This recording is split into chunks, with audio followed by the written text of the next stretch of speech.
प्रणाम रिद्धिमा। इस समय इंद्रेश महाराज का कहना है कि अब पछताए होत क्या जब चिड़िया चुग गई खेत। यह इन्होंने क्यों कहा, आइए जानते हैं। सबसे पहले ये जान लीजिए कि इंद्रेश उपाध्याय जो है अभी हाल में ही शादी हुई है और इतनी भव्य शादी हुई कि होटल ही शाही महल लग रहा था, जहाँ पर बड़े बड़े वीआईपी लोग आए थे। दूसरों को मोह माया से दूर रहने का ज्ञान देने वाले महाराज ने अपनी शादी 1 करोड़ की होटल बुक करा लिया। पहला विवाद यहाँ पे खड़ा हुआ कि लोग ट्रोल करने लगे कि लोगों को कहते थे कि भाई मोह माया से दूर रहिए और अपनी शादी में इतना बड़ा होटल और इतने रुपए खर्चा कर दिए। उसके बाद फिर दूसरी बात यहाँ पर ये आई कि इंद्रेश उपाध्याय ने जो है शादी की और जिससे शादी की है वो कहा जा रहा है कि वो जो उनकी पत्नी है वह जब ये शादी की इससे पहले वो जो है किसी और से शादी उनकी हुई थी। यहाँ पर दूसरी बात ये सामने होकर के आई है, लेकिन उनका कहना है, इंद्रेश महाराज का कहना है, शादी पहली हो या दूसरी पवित्रता नंबर से नहीं नियत से तय होती है। गलत रिश्ते में रहना मजबूरी हो सकती है, लेकिन उससे बाहर निकलकर जीना साहस है। तलाक कोई गुनाह नहीं बल्कि अनुभव है जो इंसान को अंदर से तोड़ता है, फिर भी जिंदगी उसे दोबारा खुद को जोड़ना सिखाती है। आप अपनी अदालत खुद हैं। अब वक्त है बदलने का, आपका अतीत नहीं, आपकी हिम्मत तय करती है कि आपकी अगली पहचान क्या है। यह इंद्रेश उपाध्याय महाराज का साफ साफ कहना था। किसी की पहचान उनके बीते कल से नहीं, उसके आज और स्वभाव से होती है। समाज को परेशानी तब होती है जब कोई स्त्री दूसरी शादी करती है नहीं, बल्कि तब होती है जब कोई महिला टूटने के बाद दोबारा खड़ी होने की हिम्मत दिखाती है। ये ऐसा इंद्रेश महाराज ने कहा और कहा कि जो होना था हो गया, अब इन सब बातों से क्या फायदा है। दूसरी बात जो है इनकी विवाद का कारण बना है कि उन्होंने जो है उन्होंने कहा कि यादव समाज 4-5 साल पहले पुराना वीडियो था और वो वायरल हुआ है। यादव समाज में बहुत ज्यादा उथला पुथल मच गया है। यादव समाज ने कहा कि ऐसा इन्होंने कह कैसे दिया।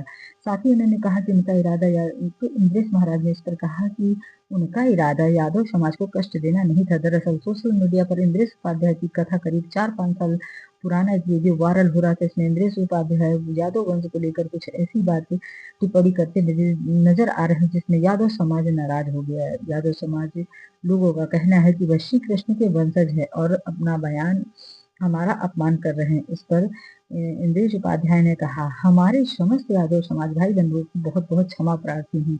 आप सब लोग इस विषय से आहत हुए हैं कि मेरा किसी को ये इरादा नहीं था कि मैं किसी को कष्ट दूं या किसी से मेरे कहे गए शब्दों से किसी को की दिल में किसी की तकलीफ हो। मेरा कहना ये बिल्कुल नहीं था। उन्होंने स्पष्ट कह दिया है और एकता और क्षमा भाव पूंज इंद्रेश जी ने यादव समाज के नाम संदेश लिखा और वह वीडियो वायरल हुई। वृंदावन के जो है में बड़प्पन दिखाते हुए पूरे यादव समाज से क्षमा याचना की है और संदर्भ यही था कि पुराना जो वीडियो जो है हृदय से माफी इंद्रेश जी ने स्पष्ट किया है कि उनका उद्देश्य कभी भी समाज को आहत करना नहीं था। उन्होंने कहा, मैं समस्त यादव समाज और भाई बंधुओं से क्षमा प्रार्थी हूँ। अटूट श्रद्धा उन्होंने दोहराया कि उनकी कथाओं का आधार ही यादवपति श्री कृष्ण है। यादवपति यादव राय, यादवपति जगत राय, संतन सदा सहाय जाके गुरुगामी स्वामी परमानंद। समाज में प्रेम और भाईचारा बनाए रखना ही धर्म और असली मार्ग है।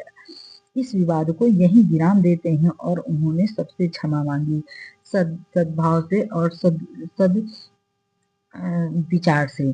इसके बाद जो है भारतीय समाज के संत जो हैं कहते हैं कि जो है गुरुओं की छवि अत्यंत पवित्र मानी जाती है। वे केवल धार्मिक ज्ञान के वाहक नहीं होते हैं बल्कि समाज में नैतिकता, सादगी और आदर्श धार्मिक आदर्श जैसी जीवन होना उनके जीवन प्रस्तुत करता है।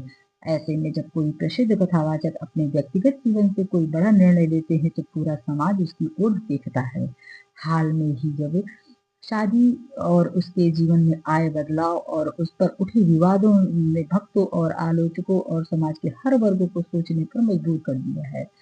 हम विस्तार से यहाँ पर ये कहना चाहेंगे कि आरोपों का जवाब इंद्रेश महाराज ने साफ शब्दों में ही कहा है कि किसी भी कथावाचक को या जो आध्यात्मिक है उसे ज्यादा वाद विवाद करना शोभा नहीं देता है, इसलिए मैं किसी से ज़्यादा कुछ कहना नहीं चाहता हूँ।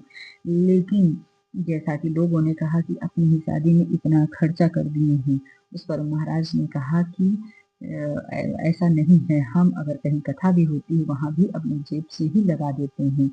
तो वहाँ लगा दिए हैं, तो यहाँ भी लोगों की खुशी के लिए हमने किया है। और इस तरह इंद्रेश महाराज की ज़िंदगी इस समय बहुत विवादों से घिरी हुई है। उसके बाद भी इंद्रेश महाराज अपने को पूरी तरह से संयम और बिल्कुल शांत और बिल्कुल सज्जनता से लोगों को जवाब दे रहे हैं अपनी बातों का, अपने शब्दों का। और उसके इसके साथ में ही इंद्रेश महाराज प्रेमानंद महाराज ने उनकी खूब प्रशंसा की है और कहा है कि वृंदावन का हृदय है इंद्रेश महाराज। धन्यवाद, प्रणाम। मिलते हैं किसी अगले वीडियो में। जय श्री राधे राधे, जय जय।